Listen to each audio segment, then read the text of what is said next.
அனைத்திந்திய கிறிஸ்தவ திருச்சபைகளின் கூட்டமைப்பின் 2வது மாபெரும் மாற்றத்தின் மாநாடு சென்னையில் ஜூலை 16 அன்று நடைபெற்றது. இந்த விழாவில் கிறிஸ்தவ தேவாலயங்களில் பணிபுரியும் உபதேசியார்கள் மற்றும் பணியாளர்கள் நலவாரிய தலைவர் திருமதி விஜிலா சத்யானந்த் அவர்கள் பங்கு பெற்று சிறப்புரையாற்றினார்கள். அந்த காட்சிகளை காணலாம். பெரியவர் கர்த்தருடைய பெரிதான கிருபையினாலே all India Christian churches council என்ற அகில இந்திய கிறிஸ்தவ சபைகளின் கூட்டமைப்பின் 2வது மாநில மாநாட்டில் chairman the moderator reverend doctor Mohandas ஐயா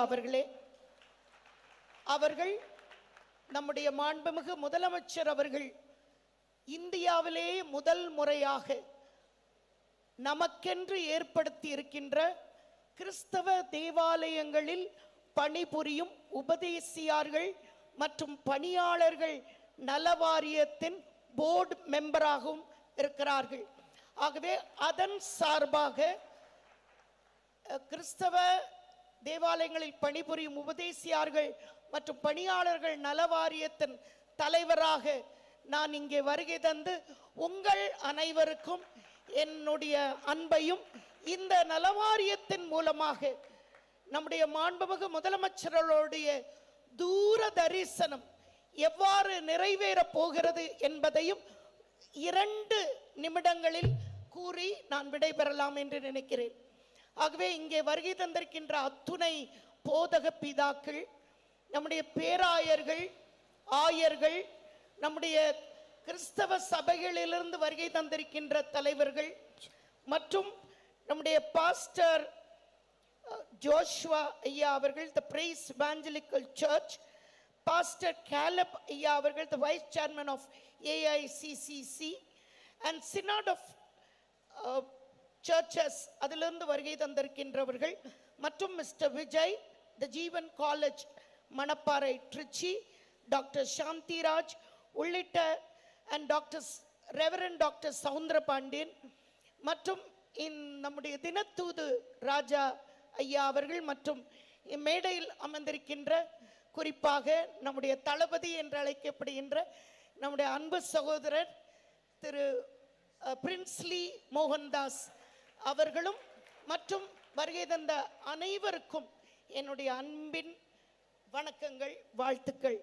இந்த கிறிஸ்தவ தேவாலயங்களில் பணிபுரிகின்ற உபதேசியார்கள் மற்றும் பணியாளர்கள் நலவாரியத்தின் மூலமாக நம்முடைய திருச்சபையின் விளிம்பு நிலையில் இருக்கிற கல்லறை தோட்ட பணியாளர்கள் மற்றும் நம்ம தேவாலயத்தில் பணிவிடை செய்கிற ஊழியர்கள் மற்றும் கிறிஸ்தவ ஆதரவற்றோர் இல்லங்களில் பணிபுரிகின்றவர்கள் மற்றும் தொழுநோயாளியர் இல்லங்களில் பணிபுரிகின்றவர்கள் மேம்பாட்டிற்காக உதவிகள், உங்களுக்கு மாதாந்திரம் ஓய்வூதியம், அதே போல விபத்து ஈட்டுறுதி, இயற்கை மரணம் ஏற்பட்டால் 30,000 ரூபாய், ஒரு விபத்து ஏற்பட்டால் 1,25,000 ரூபாய் மற்றும் மாதாந்திரமாக நம்முடைய கல்வி உதவி தொகையாக பட்ட மேற்படிப்பு 8,000 ரூபாய், அவர்களுடைய திருமணத்திற்காக ஆண்களுக்கும் உதவித்தொகை, பெண்களுக்கும் உதவித்தொகை, அதே போல கருவுற்றிருக்கிற பெண்களுக்கு உதவித்தொகை உள்ளிட்ட பல்வேறு உதவிகளை நமக்காக முதல் முறையாக கிறிஸ்தவ தேவாலயங்களில் பணிபுரிகிறவர்களுக்காக இந்த கல்லறை தோட்டத்தில் இருக்கிறார்களே அவர்களை நினைவு கூர்ந்தார்கள் நம்முடைய மாண்புமிகு முதலமைச்சர். அதோடு கூட 15/2024 அரசாணையை நீங்கள் கூகுளில் எடுத்து பார்த்தால் அது தமிழகம் எங்கும் இருக்கிற அத்துணை திருச்சபைகளுக்கும் கல்லறை தோட்டம் அமைப்பதற்காக அரசாணையை நம்முடைய மாண்புமிகு முதலமைச்சர் அவர்கள் வெளியிட்டிருக்கிறார்கள். அந்த அரசாணையின் அடிப்படையில் கல்லறை தோட்டம் இல்லாத திருச்சபைகள் உடனடியாக அந்தந்த பகுதியில் இருக்கிற பேரூராட்சியோ அல்லது பஞ்சாயத்தோ அல்லது லோக்கல் பாடி, நகராட்சி, மாநகராட்சி போன்ற அந்த அமைப்பை நீங்கள் உடனடியாக அணுகி உங்களுக்காக எத்தனை இடம் தேவைப்படுகிற 5 ஏக்கர் நிலமா அல்லது சென்னை போன்ற இடங்களில் குறைவாகத்தான் இருக்கும்.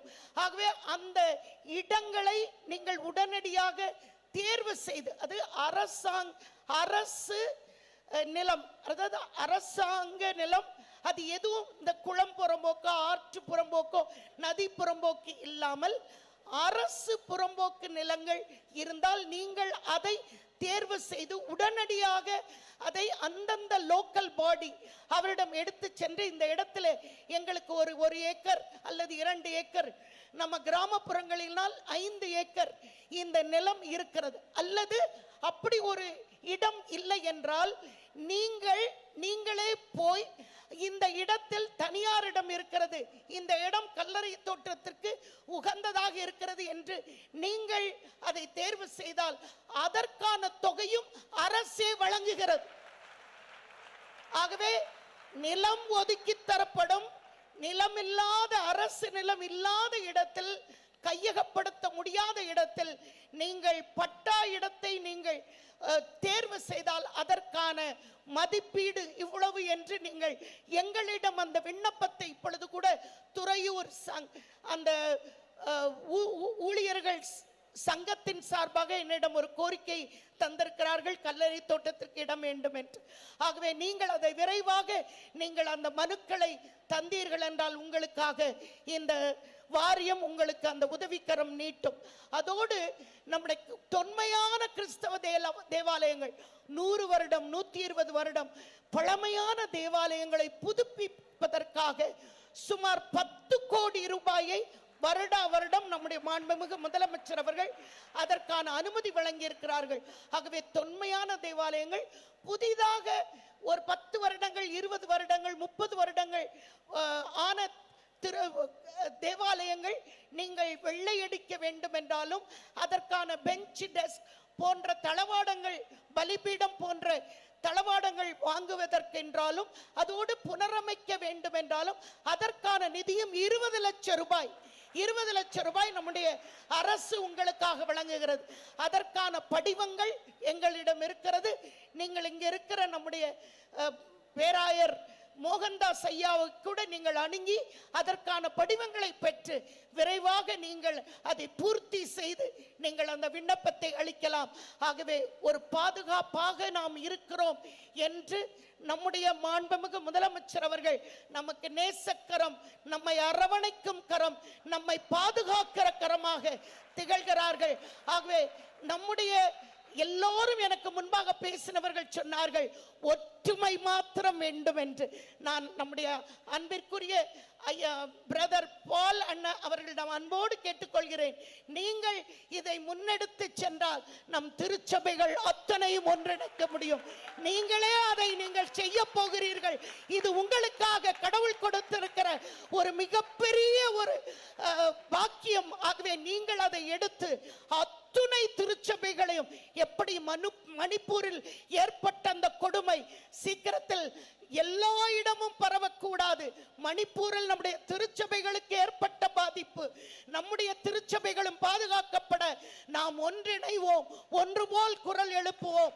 நம்முடைய அண்ணன் அவர்கள் இந்த நிகழ்ச்சியில் வந்து சிறப்பித்தமைக்கும் நம்முடைய ஐயா அவர்கள் எனக்கு உறுதுணையாக இந்த வாரியத்தில் அவர்கள் எல்லா பணிகளையும் அவர்களே செய்வதற்கும் நான் ஆண்டவருக்கு என்னுடைய நன்றியை உரித்தாக்கி விடைபெறுகிறேன். நன்றி, வணக்கம். நிச்சயமாக